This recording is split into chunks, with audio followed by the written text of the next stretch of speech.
नेरले तालुका वावा येथील जंगली महाराज आश्रम ट्रस्टच्या वतीने प्रतिवर्षाप्रमाणे आयोजित केलेल्या श्रीराम जन्मोत्सव सोहळा व जंगली महाराज यात्रा मोठ्या उत्साहात व भक्तिमय वातावरणात पार पडली।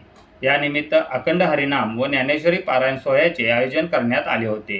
या सोहळ्यात हरिपाठ, काकडा, प्रवचन, कीर्तन, भजन, ध्यान व आरती आदी धार्मिक कार्यक्रम पार पडले।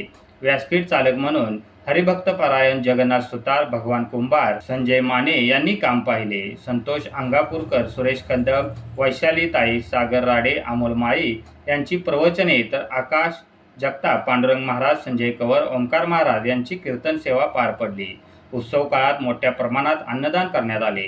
राम जन्मकाळ पाळणा पूजन सौ सुनीता देवी, मानसिंगराव नाईक यांच्या हस्ते पार पडले। यावेळी इस्लामपूरच्या माजी नगराध्यक्षा अरुणा देवी पाटील या उपस्थित होत्या। कार्यक्रमासाठी जंगली महाराज आश्रम ट्रस्ट कोकमठाणचे अध्यक्ष नंदकुमार सूर्यवंशी, उद्योजक विश्वस्त रामराव थोरात, हनुमंत भोंगळे, प्रकाश गिरमे, श्रीधर गायकवाड, बाबा बांदल, सरपंच संजय पाटील, महाराष्ट्र केसरी अप्पासाहेब कदम, कृष्णेचे संचालक संभाजी पाटील आदी मान्यवर उपस्थित होते। यावेळी प्रवीण लकडे, लीलाबाई वाघ या आश्रम कर्मचाऱ्यांचा विशेष योगदानाबद्दल सत्कार करण्यात आला। व्यसनमुक्तीचे कार्य करणारे कोयनानगर येथील नाना महाराज यांनाही सन्मानित करण्यात आले। संत परमानंद महाराज, संत निजानंद, संत विवेकानंद, संत ब्रह्मानंद महाराज यांचेसह सर्व संतगण यावेळी उपस्थित होते। सायंकाळी गावातील प्रमुख मार्गावरून जंगली महाराज यांचा पालखी सोहळा सहवाद्य मिरवणुकीने पार पडला। रात्री संदर कार्यक्रम व महाप्रसादाने या उत्सवाची सांगता झाली।